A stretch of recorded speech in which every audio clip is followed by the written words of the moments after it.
Mateus 17. Estou com algo no meu coração que Deus começou a definir já no meio dessa tarde. Eu quero falar com vocês hoje sobre vencendo o segundo monte. Mateus 17 diz assim: 6 dias depois, Jesus tomou consigo a Pedro, a Tiago e João. 6 dias depois, Jesus tomou consigo a Pedro, a Tiago e João, irmão de Tiago, e os levou em particular a um alto monte. Detalhes do texto: os levou em particular, ou seja, só estava nesse monte Jesus, Pedro, o Tiago e o João. Ali, Jesus foi transfigurado diante deles.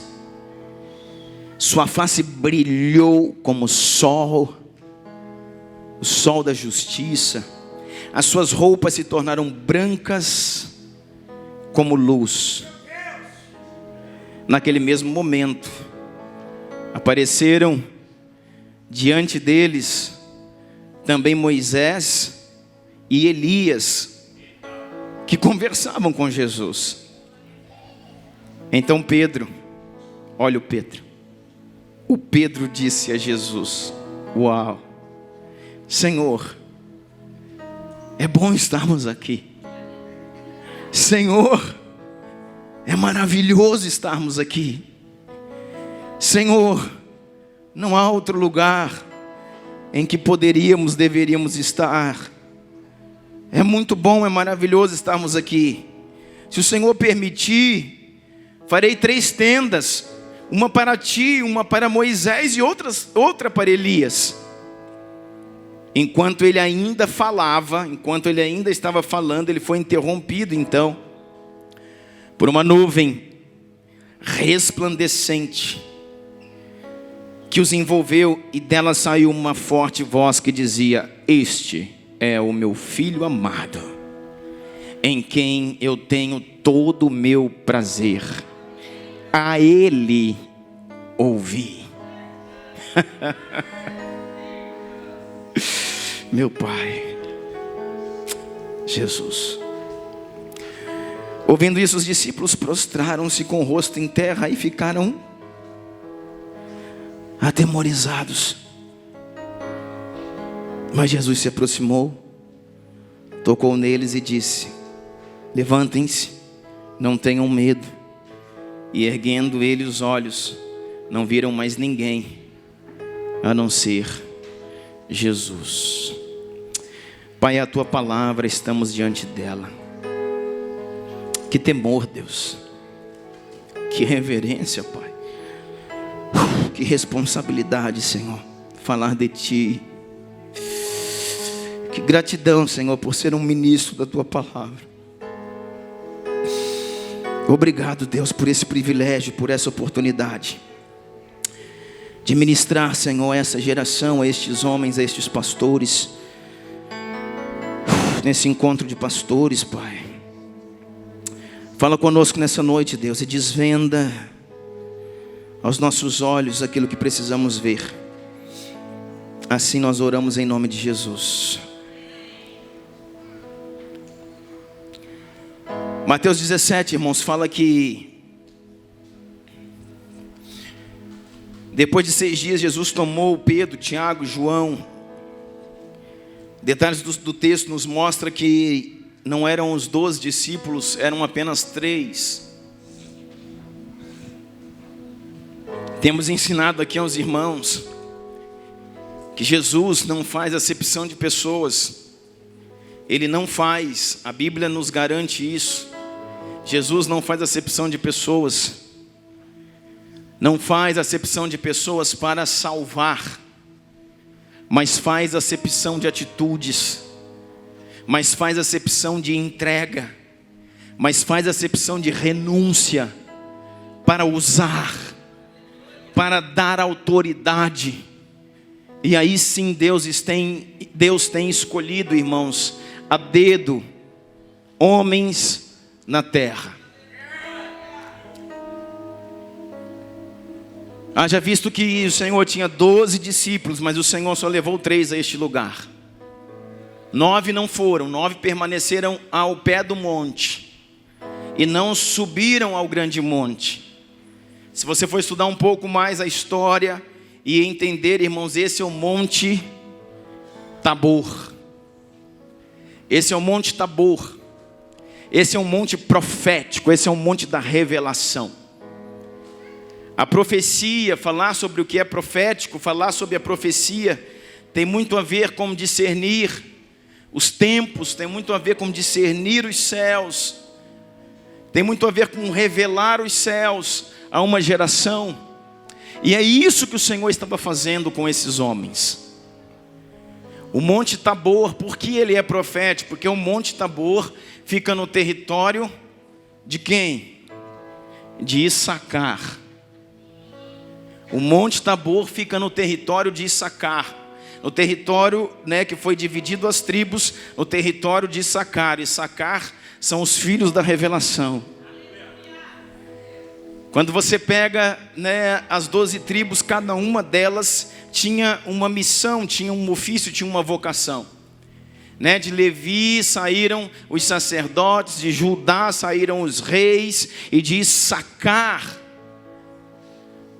Issacar eram homens que tinham conhecimento, tinha a ciência dos tempos. E ali nós temos então esse monte, o Monte Tabor, o Monte da Transfiguração. Jesus então levou 3, não levou 12, levou 3, 9 ficaram lá embaixo. E quando ele chegou lá, vamos orar. E eles começaram a orar. Irmãos, eu fico impressionado pensando como era quando Jesus orava. Eu fico pensando como era quando Jesus orava. Porque é algo muito interessante que toca muito assim o meu coração, é entender que os discípulos de Jesus nunca pediram nada a Ele, a não ser: ensina-nos a orar. Ensina-nos a orar como tu oras. Porque Jesus fez com que Pedro caminhasse sobre as águas. Porque Moisés, por intermédio do Senhor, abriu o Mar Vermelho. Josué depois abriu o Jordão. E nós vimos na palavra tantos milagres. E no ministério de Jesus, cegos enxergaram, paralíticos andaram, mortos ressuscitaram. Mas quando os discípulos têm que pedir algo a Jesus, eles não pedem: nos ensina a curar o cego, nos ensina a curar o coxo, nos ensina a ressuscitar o morto. Eles pedem: nos ensina a orar. Porque quando tu oras eu fico pensando, irmãos, que quando Jesus orava, parece que uma chave era conectada nos céus e na terra, e abria ambientes e coisas extraordinárias aconteciam. E aqueles homens só queriam aprender isso. Como que se ora? Como tu oras? Então Jesus leva eles a esse lugar, a esse ambiente. Eles estão ali em intercessão, em oração. E qual que é a proposta, irmão? Qual é a proposta? Jesus está levando os seus discípulos a um nível maior. Jesus está conduzindo os seus discípulos a um nível maior. Jesus está trazendo aqueles homens ao processo. Jesus está trazendo aqueles homens ao entendimento. Ou pelo menos ele está tentando fazer isso todo o tempo. Ali está o grande Pedro, Cefas, Rocha, que nós temos falado dele nos últimos cafés, quando falamos sobre a questão das redes. Como Pedro atropelou os processos, como Pedro atropelou as coisas, como Pedro foi afoito, irmão. Só que aqui é mais um momento que o Senhor traz esses discípulos ali, e o Senhor os faz a entrar num processo. O leão os faz, ouvir o seu rugido. Esses dias eu meditava num texto de Amós, Rugiu o leão, quem não temerá? Falou o Senhor, quem não profetizará? Esse é o tempo, irmãos. Rugiu o leão. quem não temerá? Falou o Senhor, quem não profetizará? O Senhor está, Jesus está levando os seus discípulos a um nível, a um processo de entendimento. Então chega ali, ele se, a palavra fala que ele vai se transfigurar. E aqueles discípulos, irmãos, que estão ali, aqueles 3 vão olhar e ver o seu rosto como sol. A Escritura pega claramente aquilo que tem mais poder, aquilo que tem mais clareza, o sol, para falar que a face do Cordeiro era como o sol, que as suas vestes eram brancas e resplandecentes.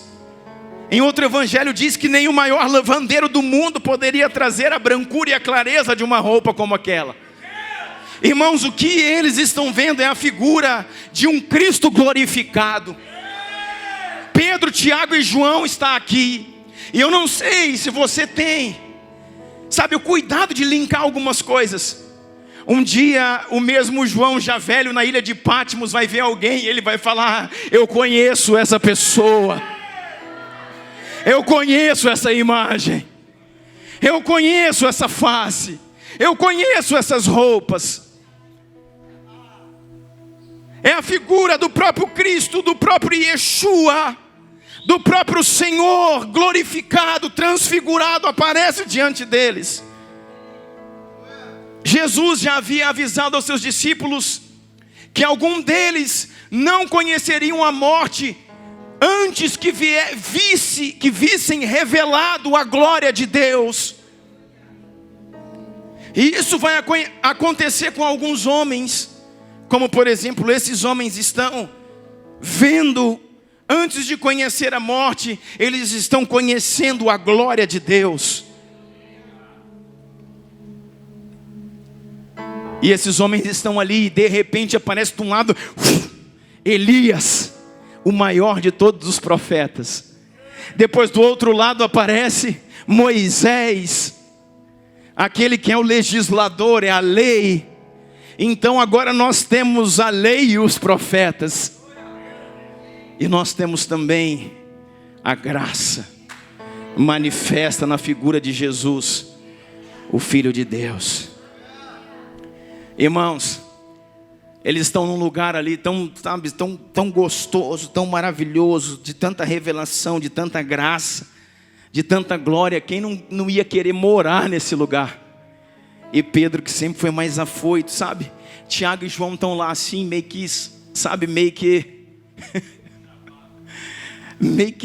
alucinado. Eles estão ali naquela glória, recebendo, olhando, vendo. E Pedro chega e fala com Jesus, irmão. Pedro fala assim: meu Senhor, é bom demais estar aqui. Porque quem já pisou no Santo dos Santos, em outro lugar, não sabe viver, não sabe estar. Quem já pisou no Santo do Santo, irmão, quem já entrou no ambiente da glória, em outro lugar não sabe mais viver.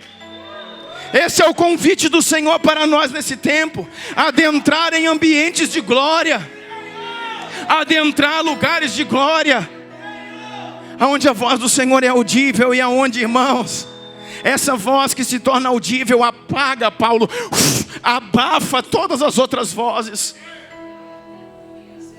E aí não há mais a voz do interesse, a voz da carnalidade, a voz da vaidade.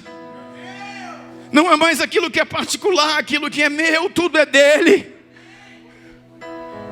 E aí nós começamos a perder o interesse pelas coisas da terra.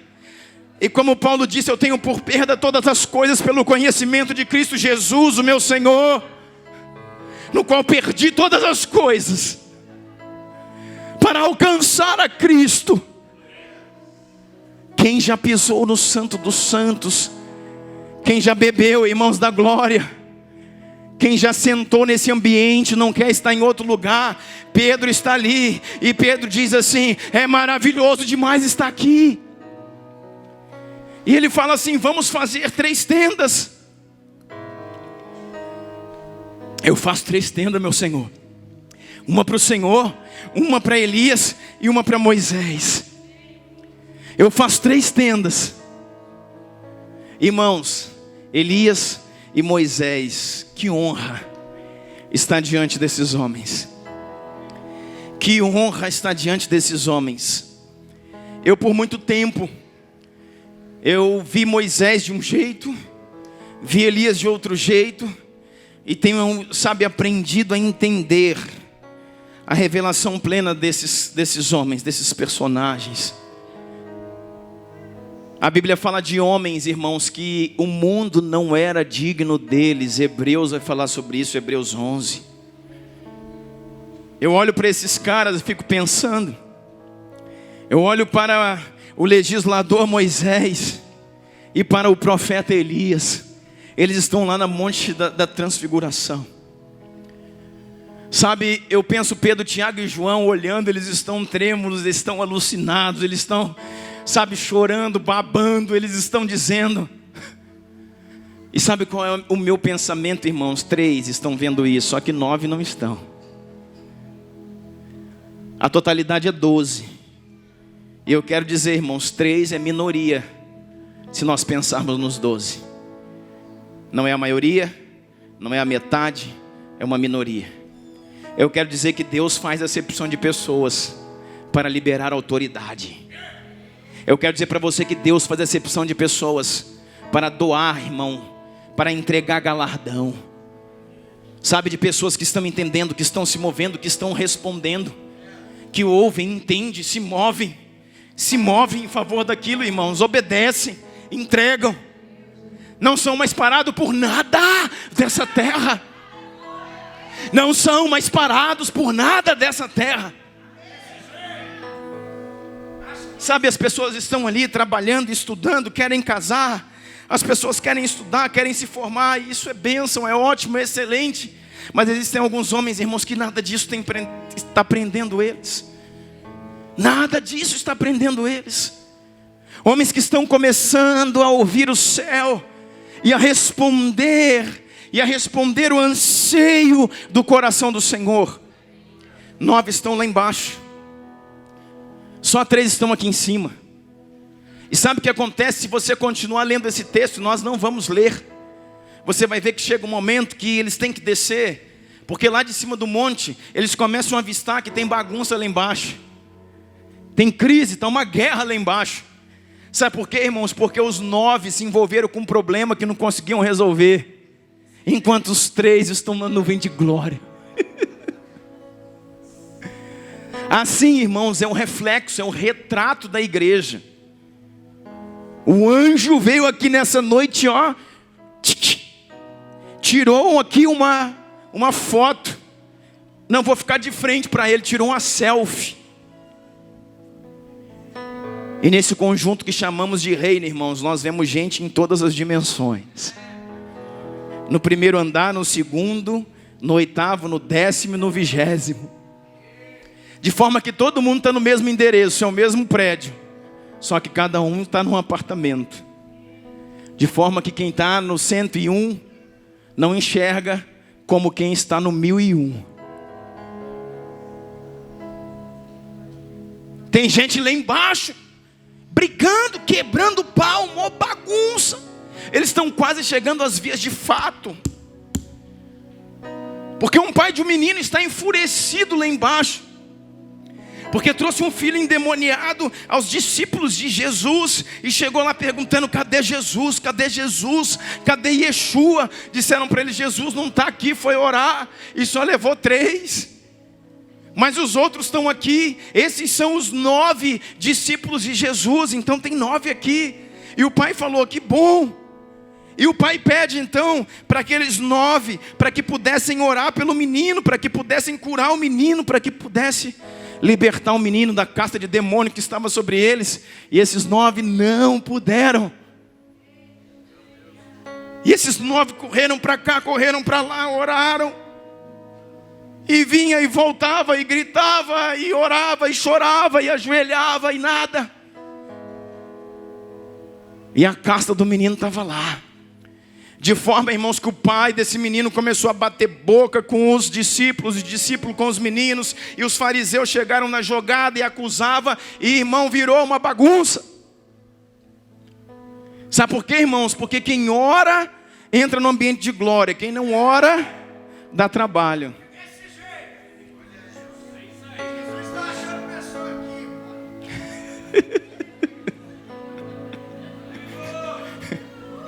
Diga comigo, quem ora resolve problemas.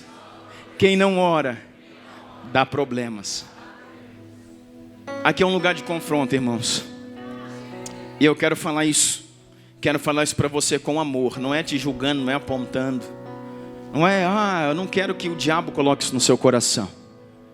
Pastor Douglas acusa, não, irmão. Se você dá trabalho, irmãos, e só vive dando trabalho na sua congregação, você não é um homem de oração.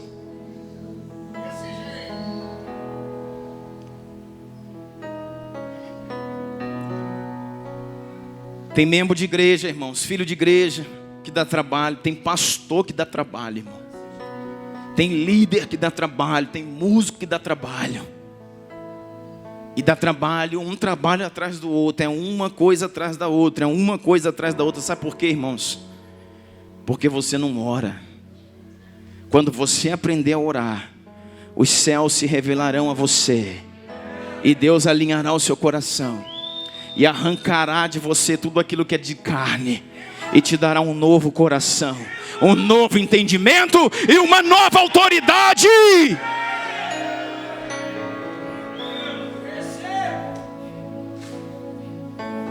Quem ora resolve problema. Quem não ora dá problema. Quando Jesus desce, já eu subo com Jesus de novo lá. Mas quando Jesus desce, Jesus fala, acabou a festa.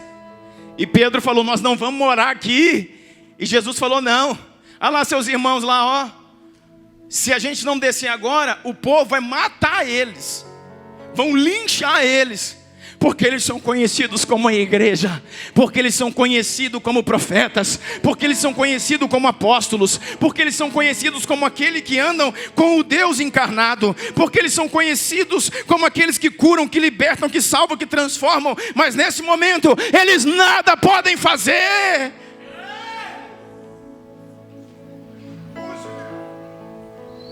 E Jesus então desce. E quando Jesus desce, já vem, irmãos, eu penso. Você também, irmãos, muitas vezes pensa num Jesus tão manso, tão meigo, que ele é quase um...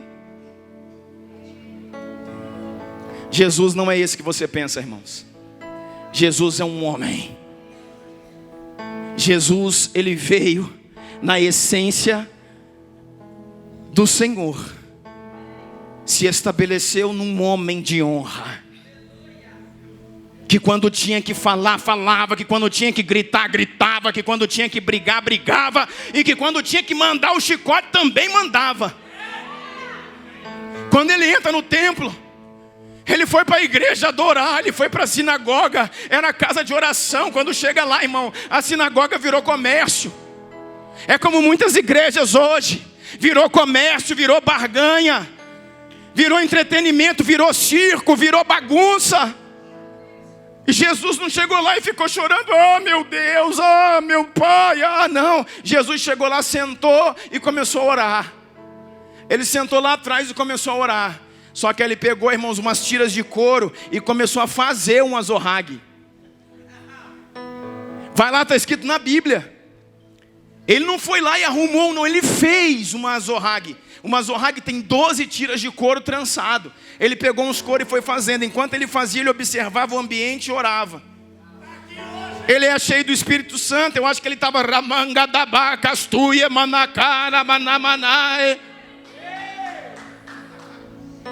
E ele está lá fazendo uma azorrague, olhando para cá, olhando para lá, com o olho de profeta, com o olho de apóstolo, e mexendo. E quando estava pronto, irmãos, Amós 8 se cumpriu. Rugiu o leão! Diz a palavra que ele chutou as mesas, pau, e foi mesa voando. E pegou as gaiolas e lá liberou as pombas. E aí os vendedores querendo sair, ele falou, vem cá, irmão, não antes de tomar uma, slepe. Esse é Jesus que você não conhecia. Se eu não conhecesse Jesus, só conhecia aquele.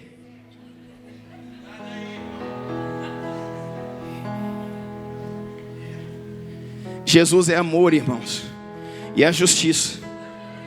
Então, no caráter de amor, quando Ele quer amar, Ele ama. E no caráter de justiça, quando Ele quer matar, Ele mata. Porque Ele é dono de tudo. O seu pensamento humanista, o meu pensamento humanista, o meu pensamento romântico, irmão, de Hollywood, da Cinderela, do Titanic, não pode balizar quem Deus é. Deus é justiça e dono de tudo. E Ele se expressa sem prestar conta. Então, quando Ele quer abençoar, Ele abençoa. Quando Ele quer amar, Ele ama. Quando Ele quer resgatar, Ele resgata. E quando Ele quer matar, Ele mata.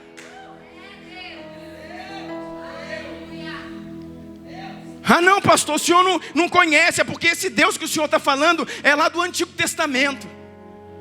Se o senhor for ver no Novo Testamento, Jesus converteu, ficou bonzinho. Depois você me explica Atos capítulo 12, irmão, por favor. A igreja orou. Atos 12, irmãos, é a figura do que estamos vivendo hoje. Atos, em um capítulo só, leia. Atos 12 começa com uma igreja perseguida, com uma igreja fraca, com uma igreja oprimida, com uma igreja debaixo da ação do diabo. Herodes pisando no pescoço dos apóstolos. Não, melhor, Herodes arrancando a cabeça dos apóstolos. No meio do capítulo, a igreja começou a orar. Mais um pouquinho, Pedro é preso, mas não é morto, é liberto. Mais um pouquinho de oração e de jejum. Um anjo do céu vem, é o arcanjo Miguel com a espada, e faz assim no Herodes, ó. E diz que ele cai do trono, e quando ele cai do trono, os vermes da terra o comem. E essa é a nova aliança. Jesus já veio, já morreu, ressuscitou, o Espírito Santo já desceu. Sabe por quê, irmãos? Porque Deus, Ele é amor e nunca deixou de ser justiça. Nunca deixou. Ele nunca deixou. Então, quando Ele quer amar, Ele ama. Quando Ele quer perdoar, Ele perdoa. Quando Ele quer resgatar, Ele resgata. Mas quando Ele não quer, irmão, Ele não perdoa. Ele não é obrigado a agir na sua mentalidade. Ele não é obrigado a agir num pensamento humanista, romântico, socialista, marxista, sei lá que diabo a quatro que é. Que a igreja pensa que Ele é. Jesus e o Senhor, Eles são um e são Deus sobre toda a terra. Que governa todas as coisas pela força do seu poder.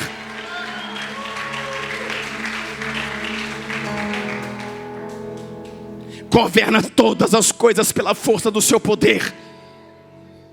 Quando é justiça, e Ele quer aplicar justiça, irmão, ninguém segura o leão. Então por que Deus agiu assim? Porque Ele quer. E Ele age do jeito que quer, sem prestar conta para ninguém. Porque Ele é maior do que todas as coisas. Se um dia Deus tiver que se explicar, irmãos, para mim e para você, Ele não é mais Deus. Se um dia Deus tiver que explicar para mim e para você porque foi assim, porque foi assado, Ele deixou de ser Deus. Por isso você vai viver a sua vida inteira sem ter explicação de algumas coisas. E por favor, cale a sua boca. E por favor, adore a Jesus. No bom ou no ruim, com muito ou com pouco, vivo ou morto, adore a Jesus.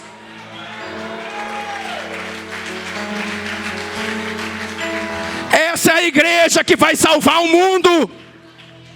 Essa é a igreja dos primórdios se levantando. É radical, é muito mais do que você pensa. Temos olhos de fogo, face de leão, ninguém nos segurará. Que saia esses vídeos e vá à nação e vá para fora dela. Aqui nesse lugar haverá avivamento.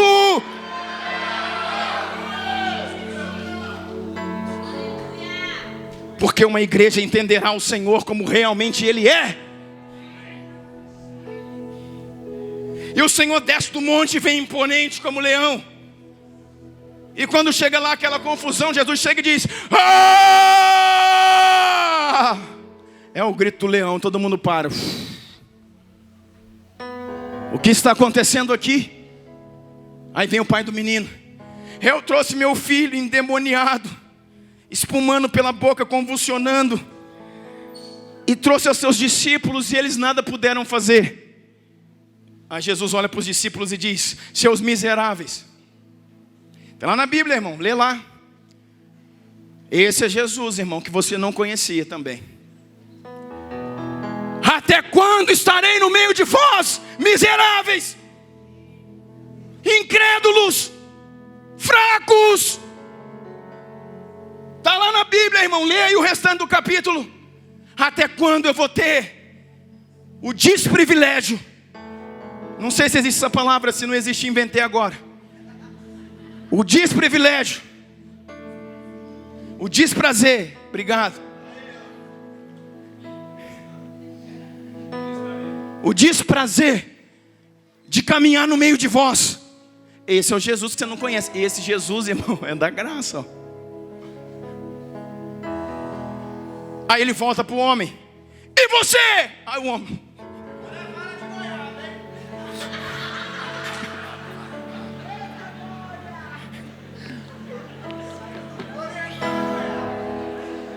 porque quando Jesus confrontou aqueles discípulos, o pai do menino ficou aí: tá vendo? Falei, agora chegou. Agora o homem chegou, agora vocês vão ver. Agora vai dar certo. E Jesus falou: e você? Aí ele olhou e jogou para Jesus a bola, irmão. Falou: teus discípulos não podiam. E se o Senhor pode, cura o meu filho. Aí ele pega a bola e joga para ele de novo a batata quente e fala assim: deixa eu falar uma coisa para você, ô gente boa. Tudo é possível ao que crê. Se você crê, você crê? Aí ele: creio. Tudo é possível ao que crê. Cura seu filho, você. A responsabilidade é sua. Foi você que fez, criou, intercede você, cura você, ora você. É você, é o cara. Esse é o Jesus que você não conhecia.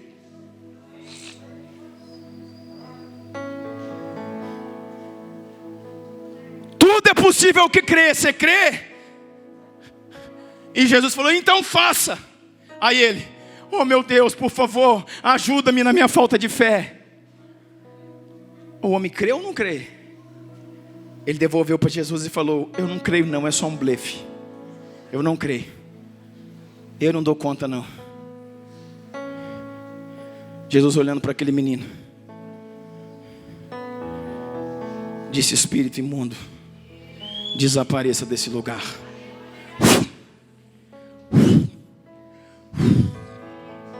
Sumiu, está pronto. E todos ali disseram: uau, uau, quem é esse homem? Ele devolveu o filho sã ao pai. E aí eu acho que depois desse momento ele abraçou o pai, deu um beijo nele e falou: filho, você é autoridade sobre seu filho, você poderia ter feito isso. Não existe maior autoridade na terra sobre a vida de um filho do que um pai. Sobre a tua mão há poder para ministrar sobre teus filhos, sobre cura. Vai em paz, cuida dos teus filhos. Vai em paz. E depois abraçou os seus discípulos e trouxe eles para perto e foi explicar para eles: olha, essa casta só sai com jejum. 52 dias, irmão. E oração. Se vocês não aprenderem a orar uns com os outros. Se o marido não aprender a orar na sua casa pela esposa. Se o marido não aprender a orar pelos filhos, nunca esse lar vai ser nada. Se o marido não aprender a abraçar a esposa e compartilhar o coração, a colocar a mão sobre a cabeça dela e empoderar a esposa pelo Espírito Santo. Se o marido não aprender a tocar os filhos, o coração dos filhos. Se o marido não tem autoridade na mesa para trazer a casa aos pés do Senhor, irmãos, essa casa é uma casa na areia. Em breve terá sérios problemas. Essa casa só sai com jejum e oração. O que Jesus está dizendo? Quem ora resolve problema. Quem não ora dá problema. Pare de dar problema, irmão. Vai orar. Vai para o joelho. Voltei lá para o monte. Antes de Jesus descer, eles estão lá no monte. E a minha palavra não é embaixo, é em cima. Pedro então está ali diante daqueles homens que já haviam morrido. Estão ali glorificados. Você vê Elias, você vê Moisés, você vê Jesus. Eu dizia para você, irmãos, que privilégio era estar naquele lugar diante daqueles homens. Sabe, Humberto, esses homens cresceram, Pedro, Tiago e João, ouvindo falar do Moisés, ouvindo falar de como um homem abriu o mar. Eles ouviram falar de Elias, como um homem orou e Deus respondeu com fogo e consumiu um altar. E agora eles olham para aquilo e dizem: uau, eles estão aqui na nossa frente. E olha o Cordeiro aí, ó. O Cordeiro de Deus que tira o pecado do mundo. Sabe o que eu quero dizer para vocês, irmãos? Que como a renúncia e a entrega vai nos levar a lugares. Por que esses homens estão ali e não é outro? Por que não é Josué? Por que não é Davi? Por que não é tanta gente? Eu não queria entrar nesses termos agora, mas só alguns pontos principais para a gente não alongar aqui, irmãos. Esses homens têm algumas particularidades. Eles têm experiências no monte. Você ouviu o que eu falei? Eles têm experiências no monte. Hoje eles estão no Tabor, no território de Sacar, no monte profético da transfiguração. Um dia Elias esteve no Carmelo, e no monte Carmelo ele destruiu, irmão, 800 profetas de Baal e de Azera. Era um homem, irmãos, praticamente sozinho, porque todo o povo estava com ele, o povo de Israel. Mas quando Elias se coloca diante do povo e diz: Ei! Até quando vocês vão cochear entre dois pensamentos? Até quando vocês terão mente dividida? Até quando vocês adorarão a Baal e ao Senhor?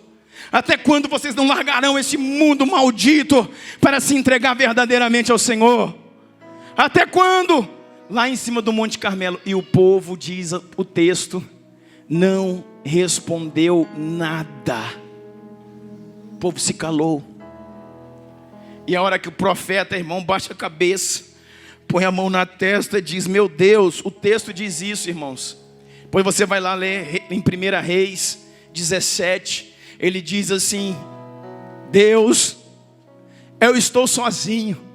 Do outro lado 800 profetas, de cá só eu. Aí o Deus vem e cochicha no ouvido dele: você esqueceu de mim? Você esqueceu de mim? Você não está sozinho, cara, nunca teve. Deixa eu dizer para você, existem 7.000 joelhos que não se dobraram. Existe um remanescente escondido em cavernas por Obadias, que estão pagando preço a pão e água, escondido em cavernas, escondido de Jezabel, intercedendo por esse tempo. Deixa eu falar uma coisa para você. Ainda que eu e você, você e eu, nós dois somos a maioria.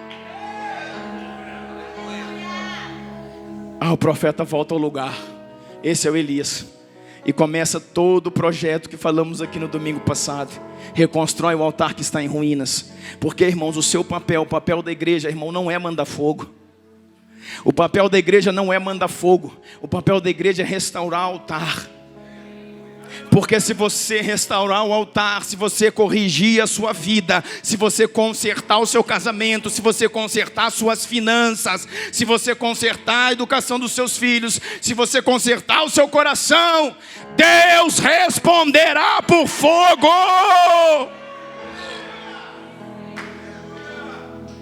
O fogo virá sobre o Brasil. O fogo virá sobre o Brasil quando a igreja de Jesus consertar, restaurar o altar em ruínas. Um altar caído fala disso, irmãos. Um altar em ruínas, um altar em pedaços fala disso. Um altar em pedaços fala disso. De uma igreja sem reverência, de uma igreja sem atenção, de uma igreja dispersa, de uma igreja fria, de uma igreja seduzida pelos prazeres dessa vida, dessa terra. A igreja presa, altares derrubados, não tem fogo. Mas Elias diz, vamos consertar isso aqui tudo. Porque, irmãos, se nós como igreja restaurarmos o altar, o fogo de Deus virá sobre o Brasil. O fogo de Deus virá sobre o Brasil. Então ele tem experiência no monte. Ele tem experiência no monte. No Monte Carmelo. Do outro lado está um homem chamado Moisés. Ele também tem experiência no Monte Sinai. Ele também tem experiência no Monte Sinai. Você sabia que o Moisés, irmãos, a Bíblia fala em Êxodo de alguns momentos de Moisés no monte. Depois você vai lá e confere, só anota. Mas quando o Senhor dá as tábuas para ele, dá a lei para ele, porque ele está na figura de legislador, ele está ali representando a lei. A palavra vai falar, irmãos, depois você lê Êxodo 24, depois você vai ver Êxodo 32, que ele subiu no monte. Coloque seus olhos em mim e pensa numa coisa. Eu estou falando de um homem, irmãos, não é de 18, de 19, de 20, de 30 ou de 40. Eu estou falando num velho de 80 anos. Com 80 anos ele sobe o monte, ou mais de 80 ele tinha. Com 80 anos ele sobe o monte. Só que o detalhe do texto, irmãos, diz que ele subiu a península do Sinai, aonde está o monte Sinai, e ele subiu, e Josué o acompanha. Josué o ajuda. Josué era mais jovem, com os braços fortes, ajudando ele a subir. E diz o texto assim, detalhe do texto, depois você lê Êxodo 32. Suba ao monte, Moisés, meu amigo. Lá em cima eu te darei as tábuas. O Senhor te darei as tábuas.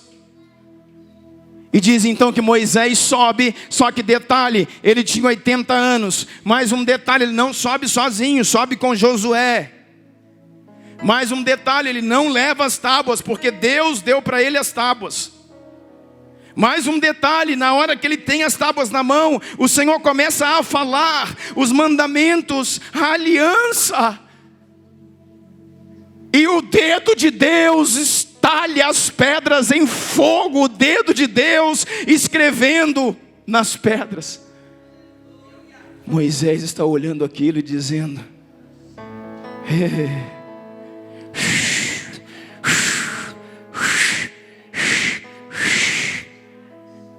o Senhor talhando com o seu dedo as pedras. Sabe um detalhe que às vezes você tem que somar na Bíblia, porque você não pega tudo num texto só. Porque você vai ver esse detalhe das tábuas em Êxodo 32, mas em Êxodo 24 você vê que ele subiu.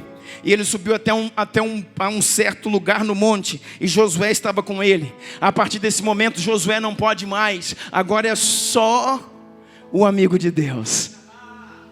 Aí Moisés agora vai sozinho. Aí chega num lugar sozinho. Quando ele chegou no cume do monte, altitude, irmão, altura no cume do monte, o lugar era tão alto que diz a Bíblia, pelo detalhe do texto, que todo Israel sabe que estava ali depositado na base do monte, conseguia ver que no cume do monte a glória de Deus envolveu o monte. Xarabadacas. Sabe o que acontece? Ele vai até esse lugar, até o cume do monte. E quando chega no cume do monte, diz que a glória de Deus, uma nuvem de fumaça, de relâmpagos e trovões, uma nuvem de fogo envolve o cume do monte. Só que ele está num lugar de fora. E ele fica ali.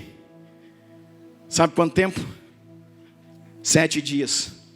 Ele espera 6 dias olhando, sozinho, olhando, esperando e vendo aquela nuvem, meditando, pensando, adorando, dizendo: cara, porque Deus escolheu a mim, Olha o mundo, o tanto de gente que tem aqui.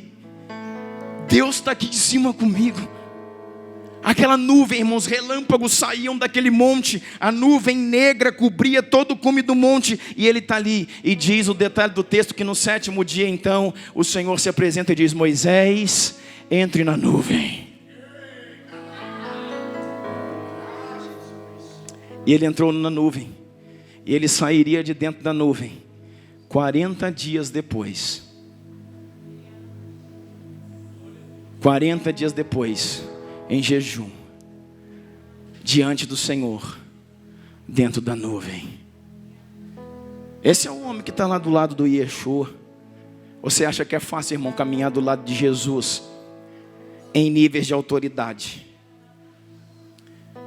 Você pode caminhar do lado de Jesus em níveis de misericórdia ou níveis de autoridade. E em níveis de autoridade é difícil, irmão. Em níveis de misericórdia nada te custa, só a fé.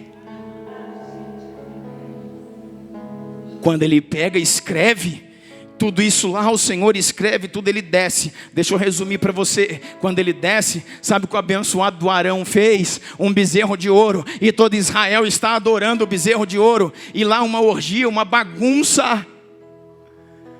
O povo se corrompeu, fizeram um bezerro de ouro. Estão adorando a Baal. Idolatria. Moisés fica indignado. E quando ele desce indignado com as tábuas da lei, ele taca as tábuas da lei no chão e pá! Destrói as tábuas. Quebra o pacto, quebra a aliança. Sabe o que acontece? Depois ele vai se arrepender diante do Senhor. Ele vai lá resolver a bagunça que se tornou no meio do povo. Porque, irmãos, você está entendendo? O que é que eu ponho o quadro aqui para eu desenhar?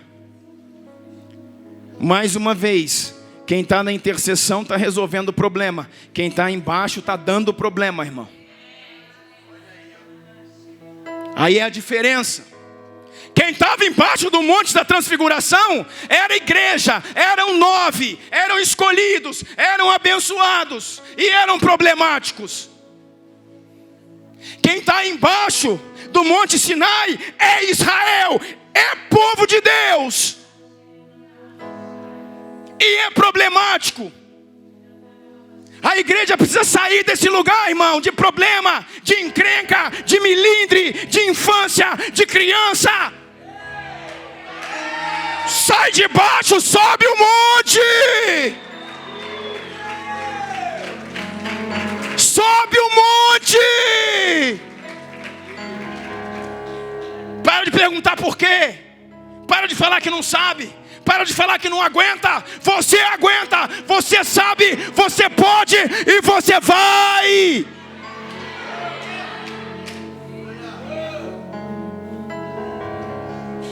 Quem está lá embaixo não é ímpio não, é Israel, povo de Deus, que representa a igreja do Senhor, é o povo de Deus. Mas some o líder 40 dias, o povo se corrompe. Você está aqui adorando o líder ou adorando a Deus? Você está adorando pastor ou está adorando a Deus? Pastor viaja, o crente problemático fica em casa, não vem na igreja porque ele adora pastor, ele não adora Jesus.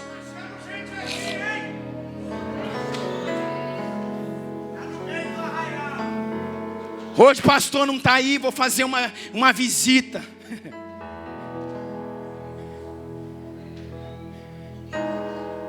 Tem muita gente, irmão, dando canseira, fazendo o trabalho, irmãos, dos guias, dos sacerdotes que o Senhor levantou se tornar penoso. Que é só problema, irmão, só multiplica problema, é só canseira, é só problema, não resolve nada, irmão, só dá problema. Sabe por quê, irmãos? Você não tem um lugar no monte, você só fica no meio do povo lá fofocando, conversando fiado. E o dom de língua te encontrou, o dom da língua grande.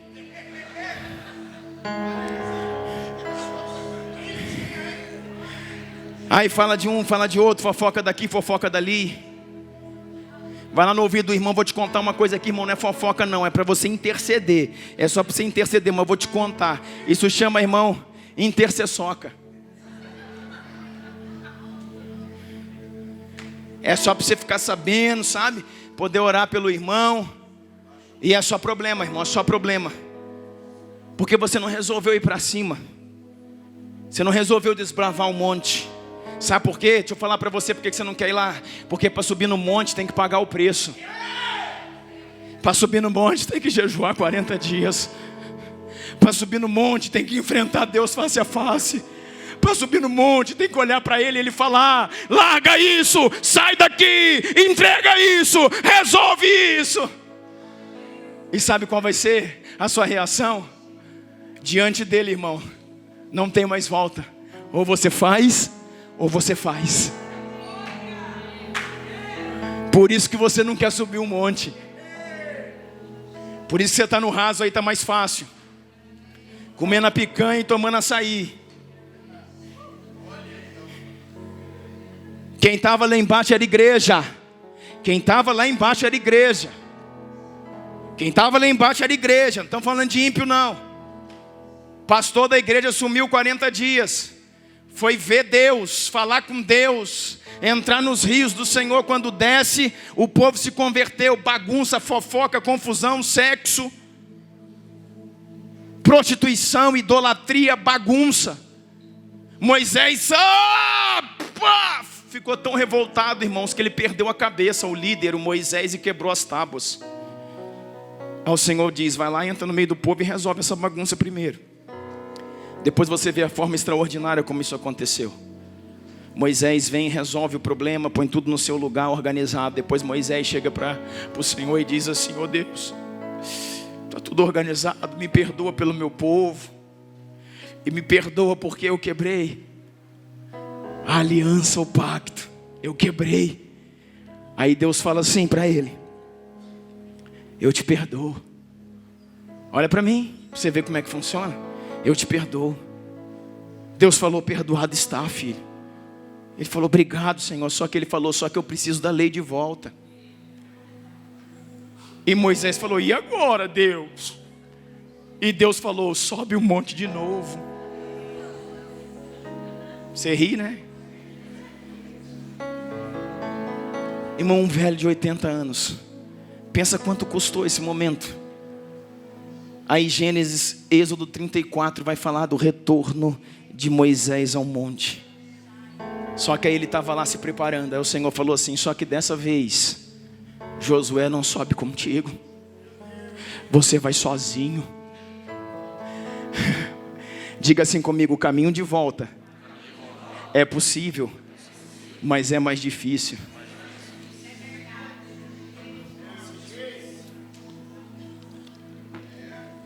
Você aprendeu na escola da Cinderela, irmão, na igreja da Cinderela, que você peca, você apronta, você prostitui, você trai a sua mulher, você entra no vício, você bagunça o que quer, e depois você fala: oh Jesus, perdoa Jesus. E desce uma lágrima, irmão, então, e você fala: Jesus perdoou. Você vai ver a consequência sobre a sua vida estralar no seu lombo, irmão. Porque todo homem, irmãos, mais cedo ou mais tarde, senta um dia para acertar contas com as consequências. Você pode ter o perdão de Deus, e isso te garante vida eterna. Mas enquanto você não for para lá, você vai viver uma vida... Porque, irmãos, não é uma lágrima que você vem aqui e traz que resolve sua vida, não. O Senhor fala: está perdoado. Você tem o meu perdão, mas vamos fazer o caminho de volta. Vamos embora.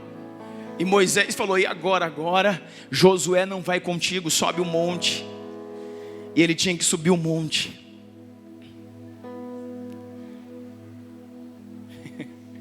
E ele tinha que subir o monte. E quando ele vai começar a subir, o Senhor fala assim: lembra daquelas pedras que eu te dei lá em cima? Agora eu não te dou mais, leve você as pedras. Está entendendo o que eu estou falando, irmão?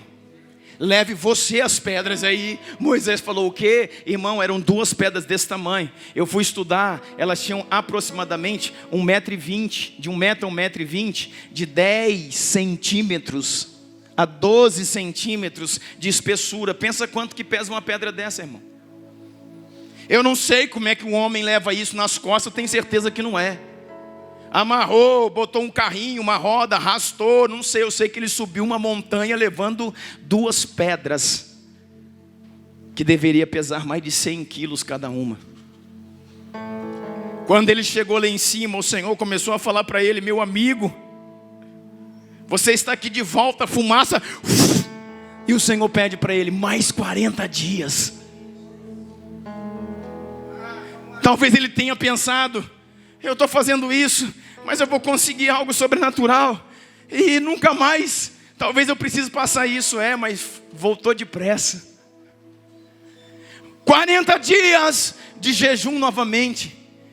E quando ele se consagra nos 40 dias e entra na presença do Eterno, o Senhor fala assim: lembra que eu escrevi com meu dedo? Agora eu não escrevo mais. Você talha o texto nas pedras. E ele pega então, irmãos, um martelo, uma talhadeirinha, alguma coisa, e vai escrevendo aquilo que antes Deus havia falado. Deus só dita para ele: agora leva de volta as pedras. E quando ele está saindo, o Senhor fala assim: Moisés! E ele: pois não, Senhor, por favor não quebre as pedras. E ele falou: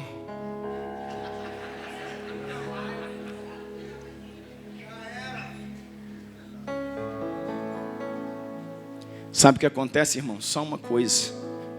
Diga assim: um homem, um processo, uma vitória, autoridade. Quando ele desceu desse monte, algo diferente aconteceu do que da primeira vez. Quando ele venceu o processo, em obediência, venceu o caminho de volta, sua face reluzia como fogo. Sua face reluzia como o sol da justiça. Olhar para o rosto dele era olhar para o ouro polido. Olhar para ele era olhar para alguém que tinha visto o próprio Deus. E os judeus, os hebreus olhavam e diziam: uau, olha a face desse homem. Sabe por quê, irmãos? Esse é o prêmio de quem vence, se submete ao processo e vence. Sabe quem é? Esses homens são os 2 que estão lá em cima, um de cada lado. Diga assim comigo: os dois. Os 2 têm experiência no monte.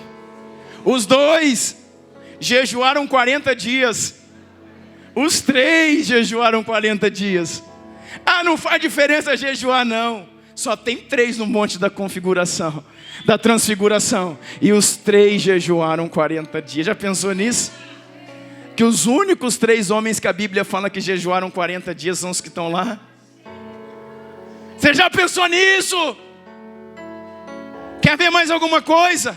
Jesus iria morrer, seria glorificado depois. Existe algo muito, irmãos, muito sobrenatural sobre a vida desses homens, sobre a morte deles.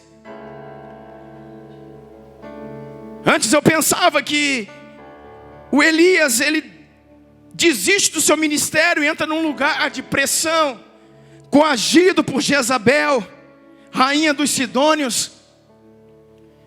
E ele desespera, e depois que cai fogo do céu, ele mata 800 profetas de Baal e de Azera junto com o seu povo.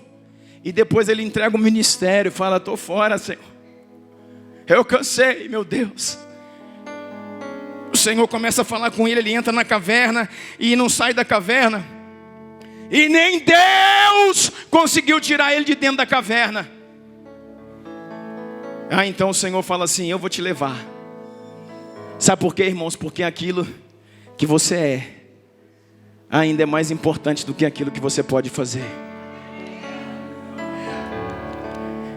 O Senhor falou: amigo, eu vou te levar. E eu pensava assim, sabe, Elias sepultou o ministério dele. Mas sabe de uma coisa, irmãos? Porque que ele subiu em glória. Poucos homens, a não ser Jesus é um deles, subiu de uma forma tão gloriosa como subiu Elias. Elias não morreu, irmãos, ele foi arrebatado em corpo. Ele foi arrebatado em corpo. O Senhor amava tanto ele, o seu profeta, que vem um redemoinho, irmãos, rodando, que vem uma carruagem de fogo, melhor dizendo, rodando e separou eles, Elias e Eliseu, e depois um redemoinho, ou ao contrário, é por aí. A carruagem separa e o rodamoinho leva ele, um redemoinho de fogo leva ele para o céu. Irmãos, todo mundo viu isso acontecer. Uma carruagem, carros e cavalos de fogo, coisa do Apocalipse. Eu não sei se você já pensou nisso. A carruagem que passa ali, irmão, não é o carroceiro não, irmão.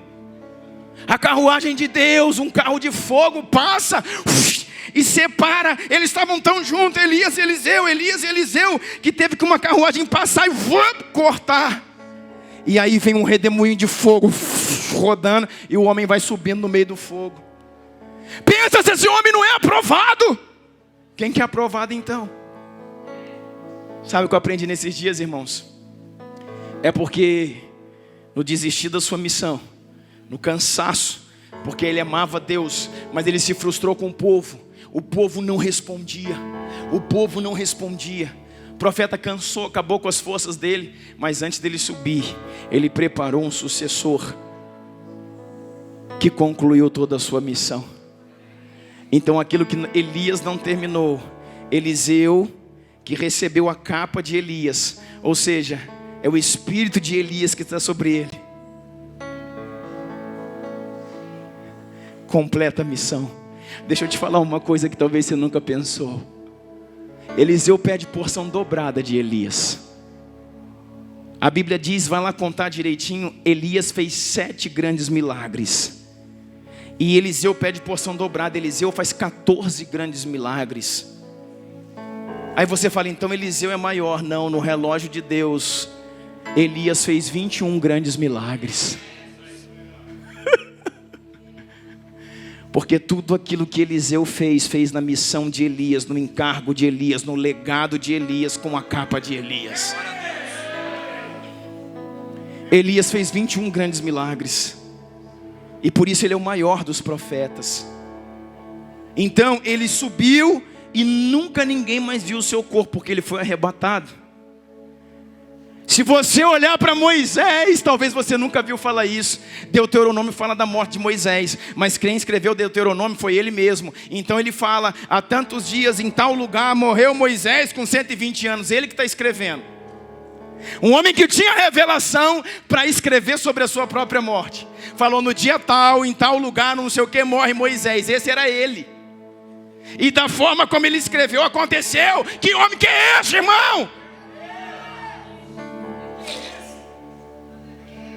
Só que ele escreve isso, e depois você vai lá em Israel e procura a tumba do Moisés, procura o lugar que Moisés morreu, procura onde ele está enterrado. Não há, ninguém achou o corpo dele. A partir do momento que ele falou, Moisés sumiu. Moisés sumiu, prantearam, choraram a sua morte, mas desapareceu o seu corpo. Alguns rabinos dizem que, como Elias, ele foi arrebatado, porque Deus leva os seus filhos, seus amigos em vida.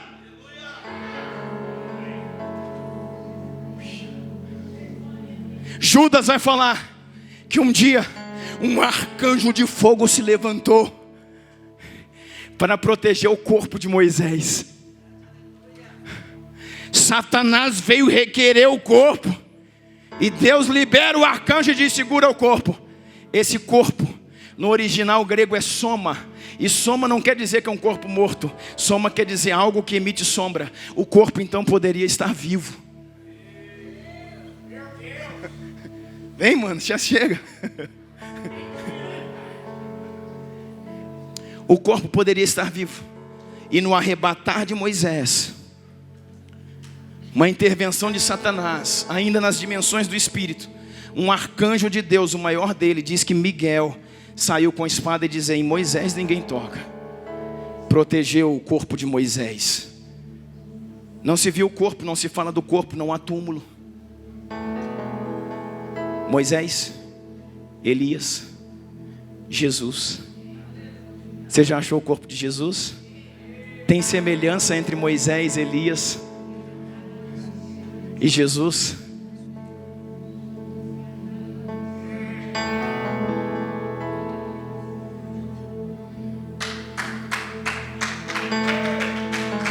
Eu quero dizer para você uma coisa.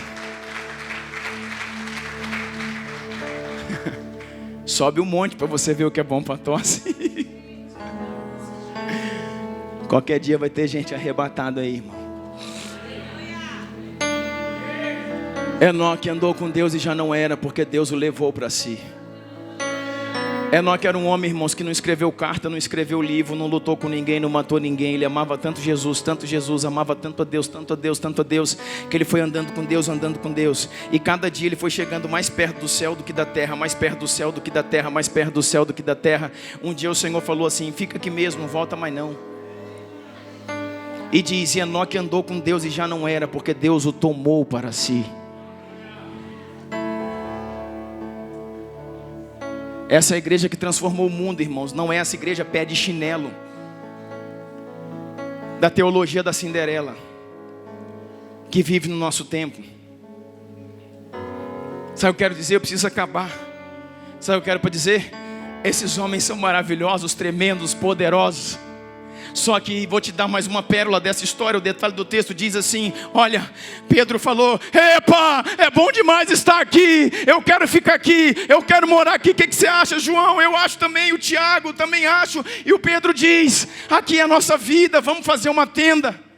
Nós três a gente se vira, mas vamos fazer uma tenda para Elias, uma tenda para Moisés e uma tenda para Jesus. No original, no grego, essa palavra tenda é skenu, que não é tenda como você pensou que era, tenda de habitação, é tabernáculo, é lugar de adoração. Então ele está falando: nós vamos fazer um lugar para adorar Elias, para adorar Moisés e para adorar Jesus. E quando ele está falando, Deus vem e entra na história e diz: Pedro, esse é o meu filho amado, e a ele vocês devem ouvir. Ele é maior que Elias, ele é maior que Moisés, ele é o verbo que se fez carne e habitou no meio de nós. Ele é Deus e ninguém é comparável a ele.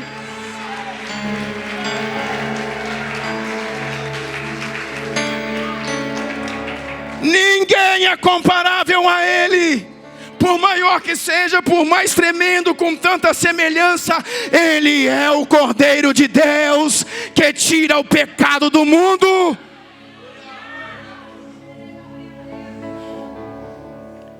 Ele é ímpar, ele é singular, ele é único, ele é Jesus de Nazaré, o verbo que se fez carne. Pedro, ele é Deus. Enquanto Pedro falava, detalhe do texto, Pedro está falando: então Jesus, a gente pega e faz o tabernáculo, esquenu, adoração, os três, e o Senhor, vem uma nuvem, enche o lugar, e a voz de Deus, do Pai brada, cala o Pedro e diz assim: você não está entendendo o negócio. Eu trouxe para vocês, Deus está falando para Pedro, eu trouxe para vocês os dois maiores homens da história até aqui, e para dizer que diante de Jesus eles não são dignos nem de desatar as sandálias. Ninguém se compara ao meu filho.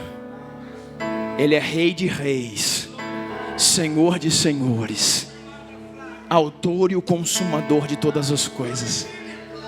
Nesse momento, não era festa, vamos ficar aqui, tá bom, tá legal, tá bênção. Detalhe do texto: caíram chapado no chão, com a cara no chão. Aí Pedro: ai meu Deus, eu vou morrer, e agora, e agora? Está escrito aí, eles ficaram aterrorizados.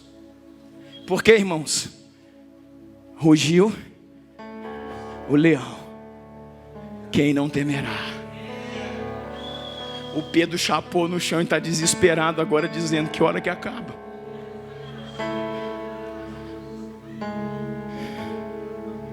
Porque o Senhor falou assim para ele: Pedro, a ele você deve ouvir. O que está sendo falado aqui, irmãos? O Senhor está falando: o centro. Nós temos a lei, nós temos os profetas, nós temos todo o legalismo de uma lei, e nós temos os princípios de uma lei que devem ser observadas. Nós temos todos os profetas com a sua autoridade e os detalhes da profecia que ainda vão se cumprir, mas nada é superior a Ele, e a Ele vocês devem ouvir. Isso aqui é uma transição, irmãos, de uma nova aliança. Ele está dizendo claramente, Deus está dizendo claramente, aquilo que Jesus fala agora é maior do que a lei e o maior do que os profetas falaram. Aquilo que Jesus está estabelecendo agora através do novo pacto. O novo pacto, a nova aliança, o novo e vivo caminho, tudo aquilo que está sendo estabelecido por Jesus, não descredencia, mas é maior do que tudo. E eles estão lá aterrorizados agora e dizendo: e agora? E agora? Aí o que acontece? Some tudo aquilo ali. Jesus vem, põe a mão no Pedro e diz: Pedro, Pedro, Pedro. E ele está lá gritando: Pedro, Pedro. Pois não, Senhor, levanta. Aí ele levantou. O Senhor falou para ele: calma, está tudo certo. E tudo tinha desaparecido. Está entendendo isso?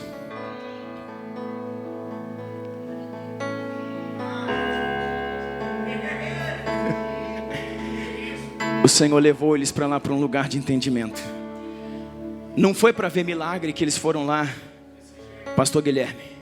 Eles foram lá para entender a singularidade do Cristo. Eles estão, irmãos, eu não sei se eu consigo passar para vocês o que eu preciso. Ele está falando simplesmente, irmãos, para um dos pais da igreja, que é Pedro. Para um dos pastores que seriam essenciais na igreja primitiva que iria acontecer. Pedro é aquele que inicia a igreja. Tiago, que está ali, é aquele que morre pela igreja. Está entendendo isso? E João é aquele que escreve a respeito do futuro de todas as coisas. Os três ali, irmãos, estariam ali prontos. Lá na frente, irmão, 2 morrem martirizados. Um morre de velhice porque vai até o Apocalipse, foi até a cruz, que é João. Mas ali existe todo um contexto de estarem naquele lugar. Todo lugar que o Senhor nos leva, onde há maravilhas e milagres, não é para que a gente se embriague com sinais, é para que a gente aprenda a obedecer e a reverenciar Jesus como sendo o maior de todos.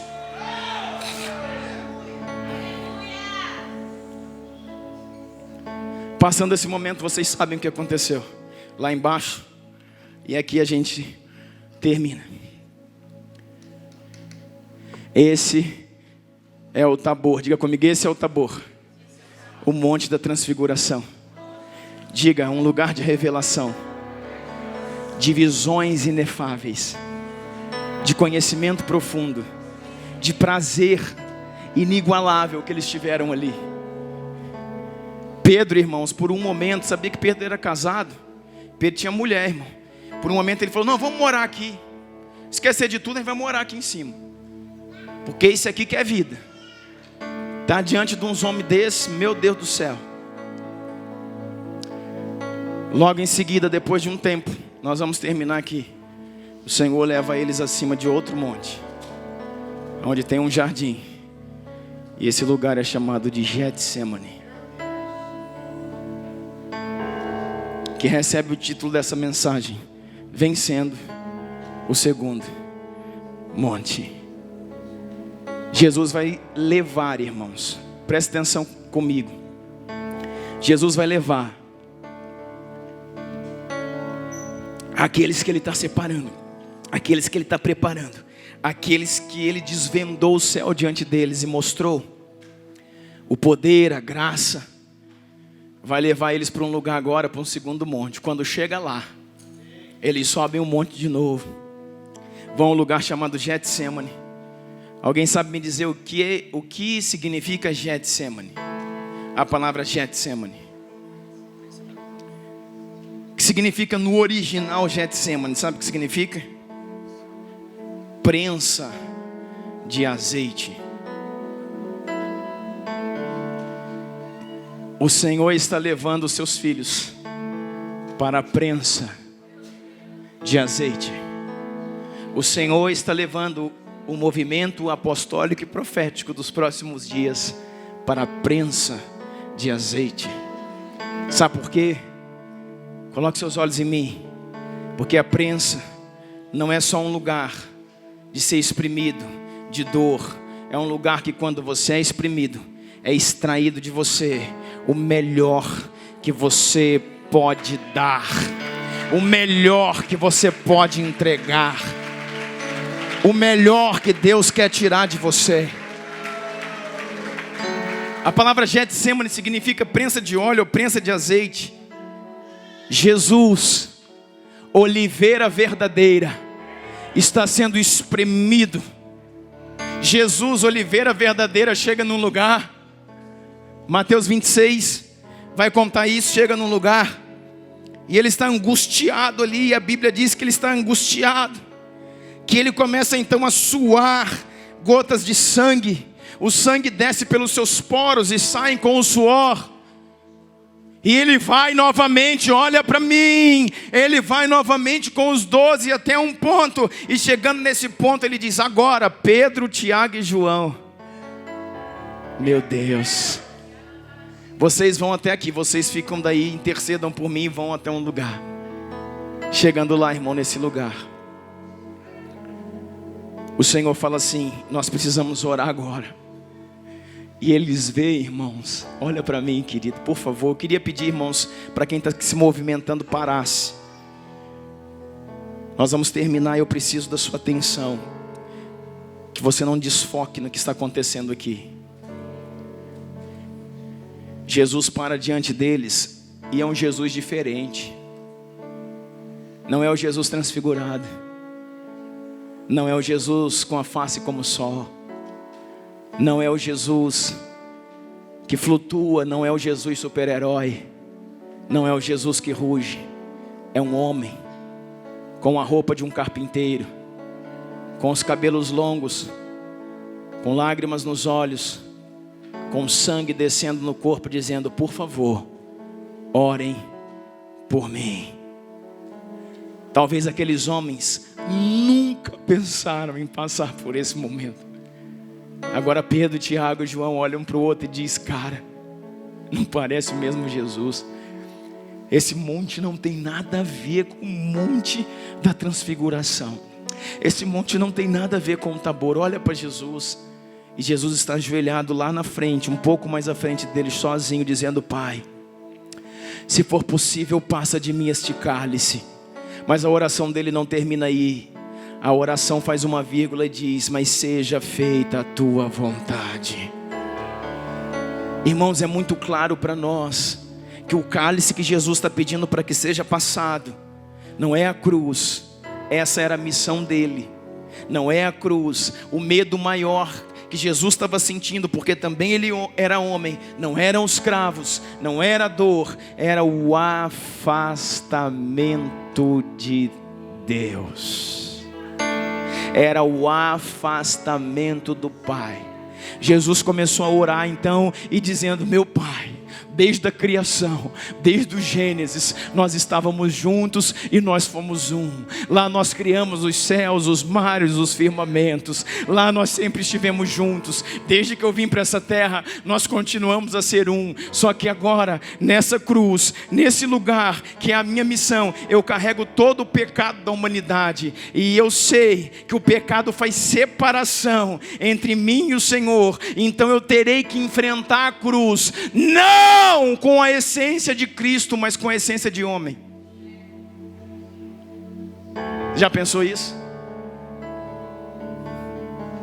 Que a missão dele agora duplicaria, triplicaria, porque todo o poderio que ele tinha estava em conexão com Deus, e num momento, por causa do pecado, estaria desconectado por algum tempo, desconectado do Pai. Tanto é que Jesus está na cruz, e quando ele olha, diz a Bíblia que ele vê o Pai não olhando para os seus olhos, mas está de costa para ele, e ele diz, não Pai, ele diz: Deus meu, por que me desamparaste? Aquilo não é o grito de Yeshua, o Cristo, aquilo é o grito de Cristo, de Jesus, homem. pesando sobre ele todo o pecado da humanidade, na missão que foi dado a ele, sendo filho de Deus. Ele não deixou de ser filho de Deus, mas deixou, irmãos, de toda a autoridade que pela santidade habitava sobre ele, nesse momento se afastou dele. Ele sabia que passaria por isso. Por isso que quando ele ora lá, ele diz: Pai, esse cálice, que cálice que era esse? Todo o pecado do mundo sobre ele, afasta isso de mim, porque se eu carrego o pecado, eu tenho separação de ti. E nesse principal momento da vida dele, quando ele volta, ele vê o Pedro, o Tiago e o João dormindo. Ele acorda, sabe quem? Lê lá Mateus 26. Primeiro Pedro. Aí Pedro levanta e ele diz assim: aqui você não quer morar não? Aí diz para o Pedro assim: aqui você não quer fazer uma tenda não, para a gente morar aqui? Ele diz para o Pedro: Pedro, vigia. Pedro, nenhuma hora, tem menos de uma hora que eu fui ali, nenhuma hora pudeste vigiar comigo. São momentos como esse, irmãos, que eu me fortaleço, e você como pastor deve se fortalecer. Muitas vezes nós achamos que estamos literalmente sozinhos. Muitas vezes você olha para o lado e fala: cara, tirando a minha esposa e os meus filhos, eu estou só. Muitas vezes você fala: será que ninguém vai conseguir? As pessoas que mais você acredita, as pessoas que mais você confia, as pessoas que mais você investe, as pessoas que você começa a botar a mão no fogo por um tempo, quando menos você pensa, irmãos, tchau e bênção. Quando menos você pensa, te apunhalam pelas costas. Quanto menos você pensa, não estão mais ali. E homens, irmãos, maduros aprenderam a não ficar se lamentando e chorando por isso. Mas sabe qual é o maior sofrimento?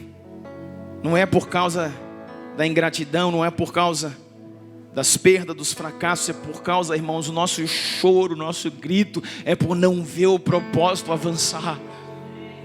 É por não ver, falando: Deus, mais uma vez a gente estava na porta, a gente ia arrebentar com o inferno, estava tudo pronto e esse povo colocou tudo a perder.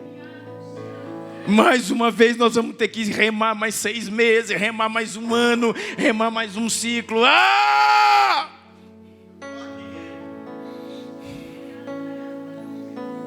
Mais uma vez nós atrasamos tudo, Deus, por causa de um lá que está lá proclamando, mas está em pecado. O outro está lá, mas está fazendo. O outro está lá, mas está mentindo. O outro está lá, mas está não sei o quê. Povo sem temor, irmão. Um povo sem temor, sem vergonha, sem virtude, sem vida, sem gana. Aí a gente desfalece. Às vezes eu penso no Elias, foi por isso que o Elias parou. Elias falou: chega, Deus, eu amo o Senhor, mas esse povo não amo não. Senhor, me perdoa, se quiser me matar, pode matar. Mas o Senhor falou para ele: a sua missão é essa. Ele falou: eu preparo um que cumpre ela. E ele preparou o Eliseu. Jesus vem aqueles 3 caras ali. Jesus fala: nem uma hora.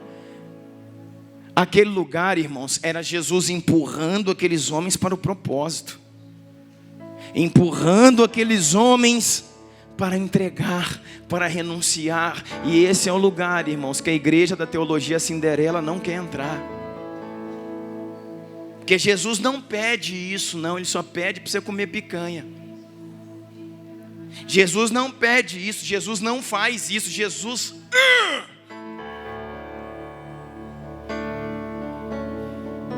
nenhuma hora podeis vigiar comigo.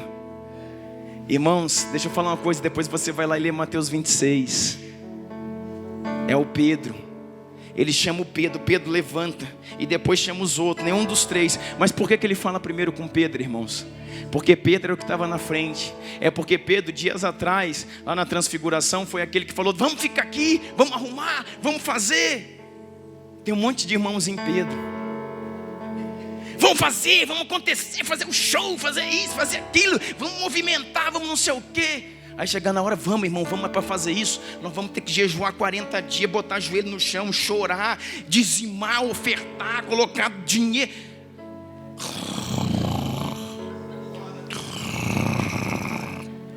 É porque, irmãos, o Getsemane poucos querem. Agora o Tabor, está todo mundo querendo na fila para subir. Esse é o momento que os 9 que estão lá estão dizendo assim: toca aqui, ainda bem que a gente ficou aqui. Eles não são bons demais, eles se lascaram.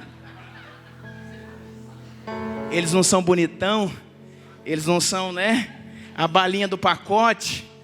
Eles se lascaram. Agora Deus, Jesus vai arrebentar eles. E os 9 estão lá falando, que é a igreja dos problemas, da maré mansa. E tem 3 lá, irmão. E o Senhor, irmão, pensa num Jesus abatido, porque ele era homem. Num homem que não vai desistir, num homem que não vai parar, mas abatido, cansado, com semblante caído, talvez chorando, com sangue no corpo descendo, sujo, empoeirado, porque estava lá ajoelhado, cheio de terra, com os cabelos suados. Não parecia aquele Jesus dizendo: por favor, orem por mim. Você já pensou, irmão, Deus pedia a sua oração? Isso ainda continua acontecendo. Deus continua clamando: minha igreja, vamos juntos, minha igreja, acorde, minha igreja, acorde, minha igreja, acorde. Deus continua falando: nem uma hora vocês podem suportar comigo. Uma vez por mês de café para ouvir verdade é difícil demais. Nem uma hora, eu tenho isso, tenho aquilo. Vai, irmão, se arrepender.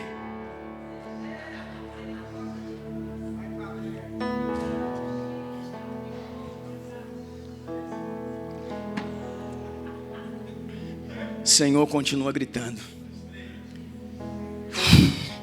O Senhor continua dizendo: nenhuma hora vocês podem suportar comigo. A nação de vocês está caindo. Os filhos de vocês estão caindo, o casamento de vocês está caindo, e nenhuma hora vocês podem vigiar comigo. Nenhuma hora vocês podem me dar. É difícil, irmão, estar no Getsemane e ver um Jesus que não é o transfigurado. A transfiguração para a glória é o transfigurado para homem, irmãos. Já pensou nisso? Que o Getsemane também é uma transfiguração. Porque Jesus, presta atenção no que eu vou te falar. Muita coisa aqui, irmãos, muita pérola aqui. Jesus, ele sempre foi Deus e ele sempre foi homem. Ele foi homem e foi Deus. Ele nunca foi só Deus, ele nunca foi só homem. Na transfiguração é o Jesus Deus. No Getsemane é o Jesus homem. O que está mostrando para os seus discípulos? Eu sou Deus, mas eu também sou homem. Vocês só são homem, mas eu vou mostrar que se pode vencer como homem. Eu não venci lá não, na transfiguração. Lá eu mostrei só para vocês a minha glória. Aqui que eu venço como homem, para mostrar para vocês aonde vocês podem ir. Aqui que eu venço como homem, para mostrar para vocês aonde vocês podem ir. Está fazendo tudo errado, irmão. Nesse momento, um clarão no meio do mato, pá, tal, barulho, pau, fogo, tocha. Chega uma legião de soldados romanos.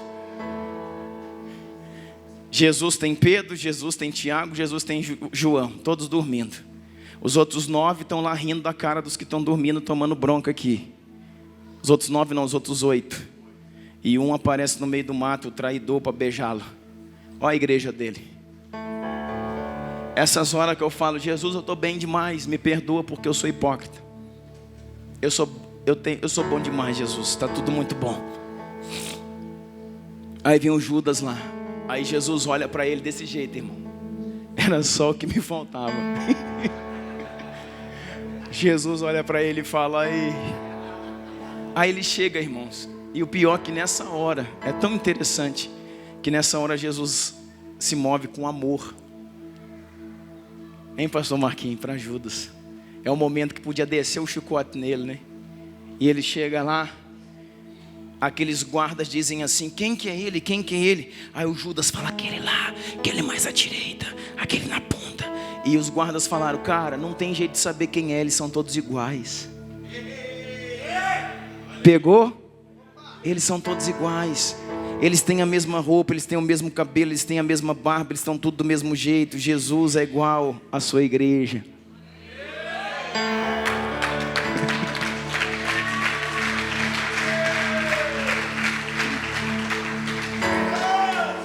Aí o Judas fala assim, então espera um pouco aí que eu vou lá dar um beijo nele. Aquele quem eu beijar ele.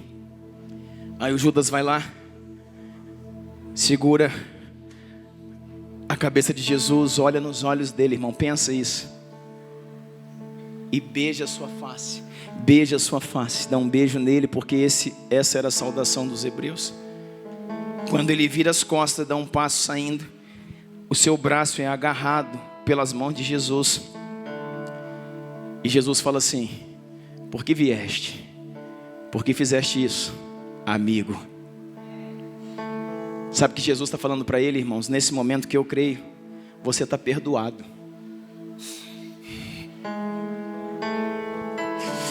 Eu perdoo você, porque o meu propósito é a cruz, e você me empurrou para ele. Eu perdoo você, porque se não fosse você, seria qualquer outro. Alguém teria que fazer isso. Eu perdoo você, e eu quero dizer, você é meu amigo. Você continua sendo meu amigo. Você continua sendo meu filho. Eu perdoo você. Sabe o que eu acho, irmãos? Que se o Judas tivesse se arrependido, e ele se arrependeu, se ele não tivesse se matado, ele seria salvo.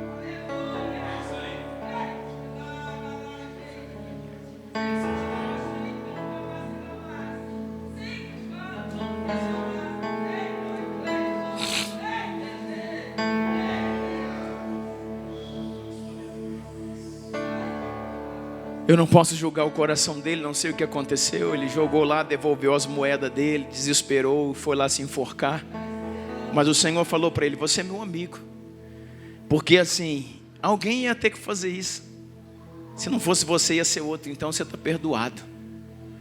A mesma coisa que ele falou na cruz, todos estão perdoados, vocês não sabem o que faz. Esse é o Cristo, irmão. Esse é o Cristo. E depois de ter feito isso, aí, olha só, irmão, a diferença da ação do nosso leão, que aqui está se manifestando como um cordeiro. Aí vem os guardas em cima de Jesus. Quando os guardas vêm pegar ele, o Pedro arranca a espada, a faca e no pescoço do soldado. Não foi no pescoço não, pastor, foi na orelha. Não, irmão, foi no pescoço. Pedro mandou para matar. Pedro falou, não toca no Senhor não. Agora ele virou valente. Aí ele mandou para matar. Só que quando ele mandou no pescoço, o homem saiu, pegou na orelha. Nenhum homem, irmão, fere o outro para arrancar a orelha. Tem sentido isso? Soldado é soldado. Viu a faca vindo, saiu para o lado, arrancou a orelha dele. E o Senhor falou, Pedro, para. Você já dormiu até agora. Agora você vai resolver o que com essa faca? Para. Você não entendeu nada até agora. Se eu quisesse, pediria ao meu Pai, e uma legião de anjos desceriam a esse lugar e me protegeriam. Pedro, você não entendeu o primeiro monte, por isso é desaprovado no segundo. Você não aprendeu o primeiro monte. Eu sou maior que Elias, lembra? Aí Pedro, E eu sou maior que Moisés. Eu sou o primeiro e o último. Eu sou aquele que era, que é e que há de vir. Eu sou o Senhor Todo-Poderoso, Alfa e Ômega, princípio e fim. Eu não preciso da sua defesa agora, não. Guarde a sua espada. Alguns perguntam, existia uma ordem para que os discípulos não andassem armados? Já existia, o Senhor já tinha falado para ele, abram mão das suas armas. Por que Pedro andava armado? Será que Jesus sabia? Por que Pedro andava armado? Uma resposta, porque a arma dele ficava escondida. Mas Jesus é onisciente. E se não for pelo atributo, irmãos, da onisciência, Jesus sabia, andava com ele direto, sabia que ele estava escondendo uma arma. E por que Jesus não chegou e falou para ele, Pedro, tira essa arma daí, eu já te mandei. Porque não adianta, irmãos, você tirar a arma da cintura, se você não tirar do coração. Não adianta você se inclinar em uma imposição, se você não se inclinar por honra. Ou você obedece por honra, ou você desobedece. Porque você pode dizer para um homem, senta e ele sentar, mas por dentro ele continua de pé.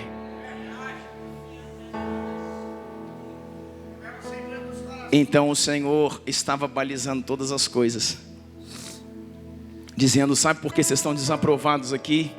Todos vocês são desaprovados aqui, Pedro, Tiago, João, porque vocês não entenderam o primeiro monte, estão perdendo no segundo. Quero dizer para você, irmão, nós precisamos vencer o segundo monte. Vencer o Getsemane. Vencer o lugar, irmãos, da prensa. Jesus Oliveira verdadeira está sendo prensado, o óleo está saindo dele. Você sabia que se você for olhar os judeus e a prensa de óleo, Getsemane significa o óleo prensado, aquele óleo que saía, servia para iluminar, servia para fazer remédio e curar, servia para alimentar. É isso que uma geração faz, irmãos. A geração do Getsemane ilumina, é luz do mundo, é sal da terra e é remédio para as feridas. Eu amo Jesus tanto, irmão. Tanto, tanto, tanto. Uma geração desaprovada, quando sai dali, e aqui nós terminamos. O Pedro, irmãos, está tão desesperado, porque o Senhor já tinha falado para ele, antes do galo cantar, você vai me negar. E ele debateu, brigou, falou que não. Um dia Jesus foi preso nesse momento. E ele, errando tudo no Getsemane, falou que não negaria. Mas lá no pátio do sumo sacerdote, ele negou, ele espraguejou e ficou bravo, ele falou. E o galo cantou. E quando o galo cantou, ele se lembrou. Sabe o que diz o texto, irmãos, no Evangelho? Que ele saiu para chorar compulsivamente. Ele saiu para chorar amargamente. É a primeira vez que a Bíblia fala, ou talvez a única vez que a Bíblia fala que Pedro, o cabeçudo, chorou. Aqui eu estou terminando aqui. Eu quero te dar uma pérola. Sabe por quê, irmãos? Você não é curado porque você não chora pelo seu pecado. Sabe por que muitos na igreja não são curados? Porque não se arrependem genuinamente. Pecam em toda sorte de pecados, irmãos.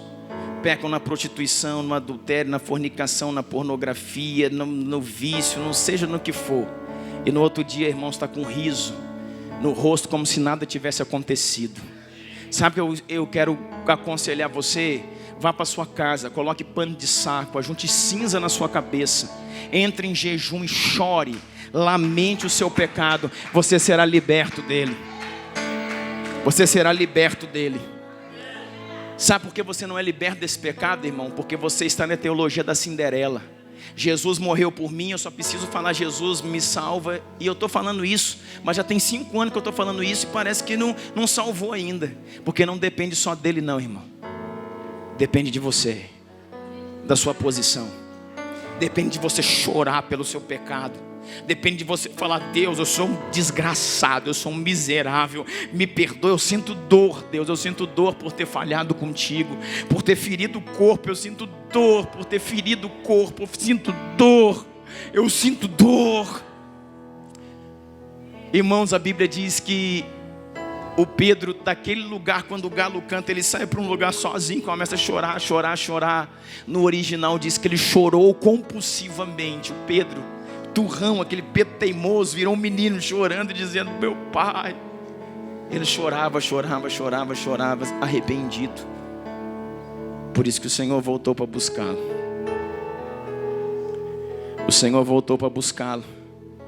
E no momento, irmãos, em que o Senhor volta, você sabe, o último capítulo do Evangelho de João, o Senhor chama ele pescando e fala: vem para cá,